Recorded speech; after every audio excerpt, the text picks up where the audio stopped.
Hello Taurus, Sun, Moon, Rising, and Venus signs. Kamusta kayo? Sana po nasa mabuti kayong kalagayan. Welcome back po sa Star Tarot. At kung bago po kayo rito, welcome din po kayo. Please subscribe, like, share my videos, and leave me a comment po kung naka-resonate kayo. Thank you.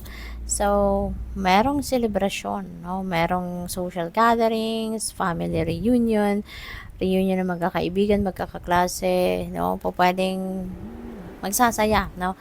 Kayo, Taurus. Meron ditong engagement party, birthday party, na pwedeng attendan kayo. So, good luck sa iyo. Have fun. Ace of Swords. Wow. Pagdating sa inyong money, career, and finances, you are really going to start something new. There is a new beginning happening dito sa inyong kaperahan, trabaho, career, negosyo, at ano ito? Yung bagong path na to is parang mangyayari ito dahil meron kayong pinagtagumpayan.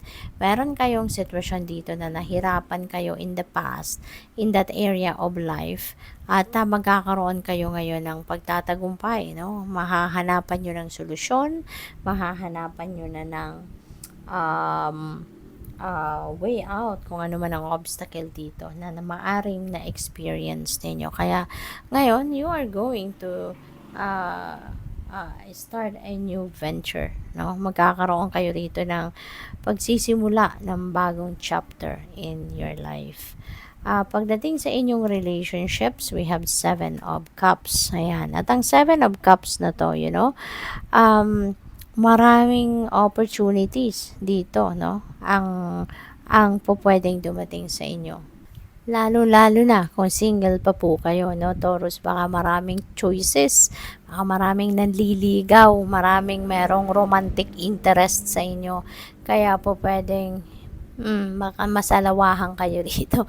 Lalo-lalo na kung lahat sila, 'di ba, na nanliligaw sa iyo ay mga gusto din ninyo, may connection din kayo, no? So, kailangan pag-isipan mabuti, no? You need to spend more time pa with them siguro para makita mo, maramdaman mo kung sino talaga dito yung para sa'yo or kung sino yung, alam mo yun, para makilala mo, no, ng mas mabuti. You need to give time, no, para sa kanila, para makilala mong maigi. So, tignan natin, kuha tayo ng clarifiers. And at this point, thank you muna for being here. Thank you for subscribing. At kung hindi pa kayo nakakapag-subscribe, subscribe na po kayo. And thank you din sa mga support, no? Nagpapadala ng super thanks, hindi nag-skip ng ads. Maraming salamat. So, the 4 of Wands is being clarified by the Ace of Wands. So, meron ditong creative idea, no, na dadating. Meron kayong sisimulang inspirational na kaganapan sa buhay ninyo sa ngayon. And that could be related to family, no? Baka meron kayong gagawin, meron kayong maiisip na idea kung papaano pa ninyo mas mapapasaya yung pamilya ninyo, papaano pa ninyo mas magagawa ng yung ma-offeran, no, yung family ninyo ng mas magandang sitwasyon sa buhay, yung ganon. At pwede, no, na ang iba sa inyo rito din siguro, you are going to start something new na pwedeng pagkaperahan ng inyong pamilya. Now, feeling, ang nakikita ko dito, merong parang parents ninyo, no? Parang yun ang pinagdidiskartehan ninyo ngayon. How can you help your parents, no? Of course, this is a collective reading, kaya hindi ito magre-resonate sa lahat. So, kunin nyo lang po kung ano magre-resonate sa inyo. But in this particular card na to, ang napipick up, nakikita ko dito, magulang ninyo, no? Parang behind you ang magulang ninyo, very supportive of you. Kaya parang gusto mong gumawa ng something para sa kanila bilang pagpapasalamat mo din. So, there is an idea na naiisip kayo rito kung paano mo sila mapapasaya. Gusto mo silang mag-enjoy sa buhay nila, na gusto mong ikaw yung magbibigay nito sa kanila, no? So, dito naman sa Ace of Swords. This being clarified by Four of Swords. So, parang napagod kayo, no? Kung ano man dito yung sitwasyon na nahirapan kayo, pero ngayon napagtagumpayan ninyo, so napagod kayo rito. Kaya this is an invitation para sa iyo na before you embark on a new beginning, pahinga ka muna. Okay, literal na magpahinga, ipahinga mo yung inyong katawan, ipahinga mo muna yung inyong isipan, huwag ka munang mag-iisip na kung anong mga gagawin mo na, huwag ka na muna mag-isip ng mga plano mo pa dito sa inyong money, career, and finances. Ang isipin mo muna ngayon, bumawi ka muna, no?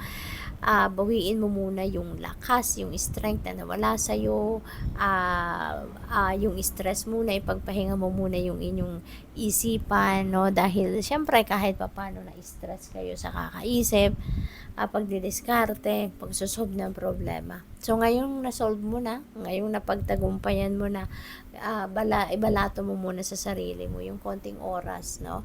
At magpahinga ka muna. Okay? Replenish the lost energy. Mag-recharge ka muna. Rejuvenate ka muna. Recuperate ka muna. At mag-chill ka muna. Mag-relax. No? I-relax mo muna yung inyong isipan. Okay? So, sa inyong 7 of Cups, it's being clarified by Page of Wands. So, maraming choices dito. Ang iba, na pwedeng manliligaw ninyo at merong magsisimula kayo dito ng bagong relationship. So, definitely makakapili kayo.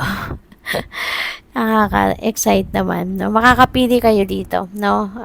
Meron taon dito na titibok talaga ang puso ninyo para sa kanila. And this is something, no? Someone na very, very exciting din na makasama, no?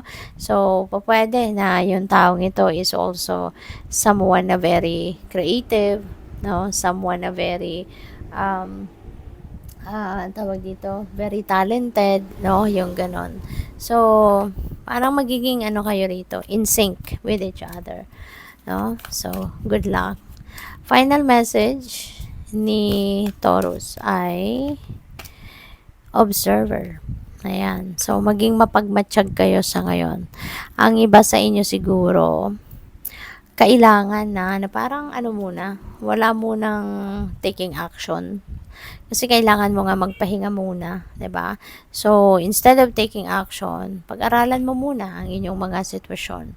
Patignan mo muna, mag-observe ka, magmasid, magplano, 'di ba? Mag-gather ka muna ng mga impormasyon, mag-gather ka muna ng mga kung ano mga kakailanganin mo, no? Na detalye para na mas makapagplano ka ng mas maigi, mas mabuti para maging successful lalo kung ano man ang gagawin mo. Hindi muna yung susugod ka na agad, no? At tsaka mo na titignan, tsaka mo na pag-aaralan habang nandiyan na. So, parang hindi maganda ang ganon, 'di ba? So, pag-aralan niyo muna. Okay? Mag-observe ka muna. Good luck. Thank you for watching. Love and light. Namaste.